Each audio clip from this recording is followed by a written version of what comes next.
దేవాది దేవుడైనటువంటి, ఆదిలో వాక్యముగాను, వాక్యము దేవుని యొద్ద దేవుడై ఉన్నటువంటి ఆ దేవుడు మాట్లాడుతూ బహుశా అనుంటాడు, నీకు నేను 2 పనులు ఇచ్చాను. ఎక్కడుందది? ఆదికాండం 2వ అధ్యాయం 15-16 వచనాలు. మరియు దేవుడైన యెహోవా నరుని తీసుకుని ఏదెను తోటను సేద్యపరచుటకును కాచుటకును, 2 మీరు ఏలటం, ఈ భూమిని ఏలటం అంటే ఏంటంటే నేను ఈ ప్రపంచాన్ని చేసిన ఈ ప్రపంచం ఎలా ఉంది? ఆదికాండం 1వ అధ్యాయంలో మొదటి 2-3 వచనాల్లో మనకు కనిపిస్తుంది.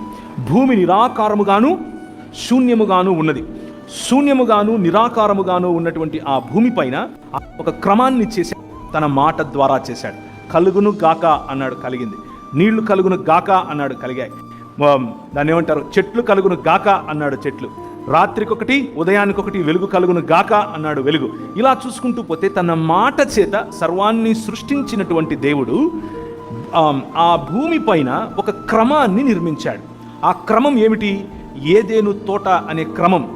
తన మాట చేత పనివాడైనటువంటి దేవుడు, తోటమాలి అని తనను తాను పిలుచుకునేటటువంటి దేవుడు ఆ భూమి పైన ఒక క్రమాన్ని నిర్మించాడు. నదులు ఎక్కడ ప్రవహించాలో అక్కడ ప్రవహిస్తున్నాయి.